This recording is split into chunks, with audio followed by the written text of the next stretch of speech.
CM Omar Abdullah कुछ बोल रहे हैं, सुनवाते हैं। बारे में बात की, उसके लिए भी एक केस तैयार किया जा रहा है। जितना प्रोसीजर के तहत हम दे सकते हैं हम दे देंगे।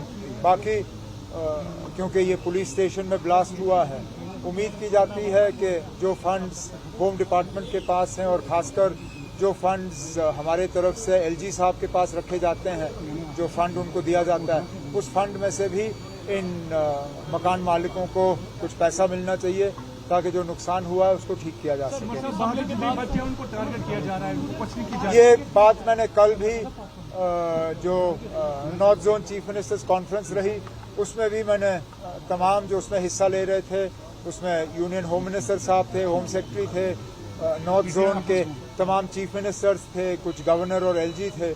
मैंने उन सब से यही मोतबाना गुजारिश की कि मेहरबानी करके हर जम्मू कश्मीर के बाशिंदे को और खास हर कश्मीरी मुसलमान को शक के नज़रिए से मत देखिए।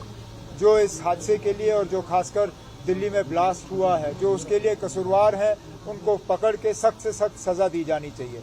लेकिन जो बेगुनाह लोग हैं, जिनका इससे कोई लेना देना नहीं है, जिन्होंने हमेशा जो है तशद्दुद और इस चीज़ के खिलाफ जो है अपनी आवाज़ बुलंद की, उनको मेहरबानी करके इस दायरे में मत लाइए। ये मैंने बात की है और उम्मीद करता हूँ कि इस बात पे अमल होगा। सर, जो टेलर की फैमिली है वो चाहते हैं कि कोई हमें पुलिस से नौकरी, किसी में नौकरी मिलनी चाहिए क्योंकि ये बेगुनाह था और उसको कौन नहीं, वो तो मिलना ही चाहिए, वो तो मिलना ही चाहिए। इससे पहले एसआरओ होता था, एसआरओ का नाम बदल दिया गया है लेकिन स्कीम वही है। जो लोग ऐसे हादसे में मारे जाते हैं उनको एक नौकरी जो है कॉम्पनसेशन के तौर पे दी जाती है। मैं गवर्नमेंट के जो हमारे अफसर हैं उनसे कहूँगा कि इस टेलर की फैमिली के लिए भी एक केस प्रोसेस किया जाए और वो केस जैसे ही हमारे पास आ जाता है उसको हम मंजूरी देंगे। गाम से सीधे सीएम उमर अब्दुल्ला मीडिया से बात कर रहे थे। आपको बताते चलें कि सीएम उमर अब्दुल्ला नौगाम हादसे के जो घायल हैं उनसे मिलने के लिए पहुंचे थे और इस मौके पर सीएम उमर अब्दुल्ला ने कहा कि जो इसमें घायल हुए हैं या जो लोग मारे गए हैं उन्हें मुआवजा मिलना चाहिए। और इस मौके पर उन्होंने केंद्र सरकार से भी कहा कि जो फंड केंद्र सरकार की तरफ से एलजी के पास आता है वो फंड भी एक तरह से मिलना चाहिए, यानी जो मुआवजा है वो पूरे तौर से मिलना चाहिए। आपको बताते चलें कि नौगाम पहुंचे हैं सीएम उमर अब्दुल्ला। नौगाम हादसे में जो मारे गए हैं और जो जख्मी हुए, जो घायल हुए हैं, घायलों से उन्होंने मुलाकात की है और इसके अलावा इस मौके पर उन्होंने बड़ा बयान दिया। उन्होंने कहा कि जो लोग इससे मुतासिर हुए हैं, जो घायल हुए हैं, जो मारे गए हैं, उनके परिजनों को इसमें पैसा मिलना चाहिए, मुआवजा मिलना चाहिए। इसके अलावा एक टेलर जो इस हादसे में, नौगाम हादसे में मारा गया था, उसके लिए भी उन्होंने कहा। बल्कि सीएम उमर अब्दुल्ला ने कहा कि यहाँ पर जो लोग मारे गए हैं उनके परिजनों को नौकरी भी दी जानी चाहिए। अब उन्होंने कहा कि ऐसे में केंद्र की तरफ से या एलजी को जो मुआवजा केंद्र की तरफ से आता है उस पर वो कब तक मिलता है, कब तक उसका ऐलान होगा, ये देखना अहम होगा। लेकिन उमर अब्दुल्ला ने कहा है कि मैं खुद जो सिक्योरिटी फोर्सेस के अफसरान हैं उनसे बात करूंगा और जो इसमें घायल हुए हैं, जो मारे गए हैं, उनके परिजनों को इसमें मुआवजा मिलना चाहिए। तो आपको बताते चलें कि सीएम उमर अब्दुल्ला नौगाम पहुंचे और जहां पर हादसा हुआ, घटनास्थल का दौरा किया। इसके अलावा सीएम उमर अब्दुल्ला अस्पताल गए और जो घायल हैं उनसे भी सीएम उमर अब्दुल्ला ने मुलाकात की है। तो आपको बताते चलें कि सीएम उमर अब्दुल्ला, हालांकि सीएम उमर अब्दुल्ला के दौरे पर देरी को लेकर भी अपोजिशन ने सवाल उठाया। उन्होंने कहा कि सीएम इतना बड़ा हादसा हुआ लेकिन नहीं पहुंचे, लेकिन उमर अब्दुल्ला आज पहुंचे और अब गांदरबल भी उमर अब्दुल्ला जाएंगे। क्या कुछ उन्होंने कहा इस मौके पर, उनका बयान सुनवा रहे हैं। बड़े अफसोस की बात है कि इस हादसे में इतने लोग अपनी कीमती जानें गंवा गए। उसमें पुलिस के, एफएसएल, सिविल इंतजामिया के और वो लोग भी जिनका हुकूमत से कोई खास लेना देना नहीं।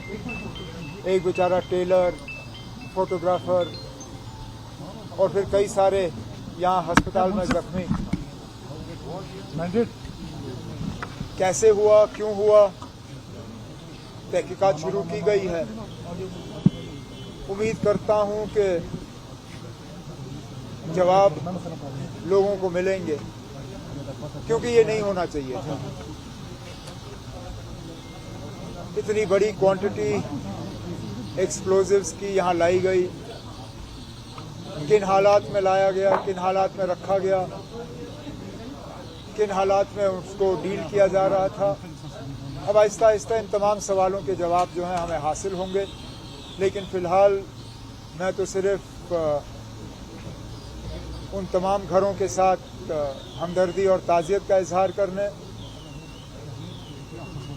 जिनके इस दुनिया में रहे नहीं, और फिर जो हमारे ज़ख्मी हुए उनका हाल पूछने के लिए मैं बिलखसूस यहाँ अस्पताल वालों का, उजाला सिग्नस का जो अस्पताल है, इनका शुक्रगुजार हूँ, क्योंकि सबसे पहले ये पहुँचे। इन्होंने टेलीफोन का भी इंतज़ार नहीं किया, खिड़की से देखा कि एक्सप्लोजन हुआ है, आग लगी है, इन्होंने अपना एम्बुलेंस भेजा और सबसे पहले स्पॉट पे इनकी टीम पहुंची और उन्होंने ज़ख्मी लोगों को निकाला। आज भी कई सारे ज़ख्मी इनके अस्पताल में इलाज हासिल कर रहे हैं, 4 लोग इनके आईसीयू में हैं। उम्मीद करते हैं कि ये सारे जो हैं इनकी सेहत ठीक होगी और इनको घर वापस भेजा जाएगा।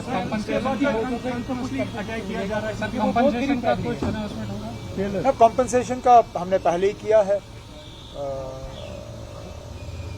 जो हमें यहाँ से मतलब चीफ मिनिस्टर्स रिलीफ फंड से जो हमें अनाउंस करना था वो हमने कर लिया है।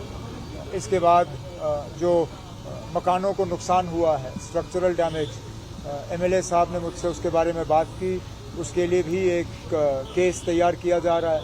जितना प्रोसीजर के तहत हम दे सकते हैं हम दे देंगे। बाकी क्योंकि ये पुलिस स्टेशन में ब्लास्ट हुआ है, उम्मीद की जाती है कि जो फंड्स होम डिपार्टमेंट के पास हैं और ख़ासकर जो फंड्स हमारे तरफ से एलजी साहब के पास रखे जाते हैं, जो फंड उनको दिया जाता है, उस फंड में से भी इन मकान मालिकों को कुछ पैसा मिलना चाहिए ताकि जो नुकसान हुआ है उसको ठीक किया जा सके।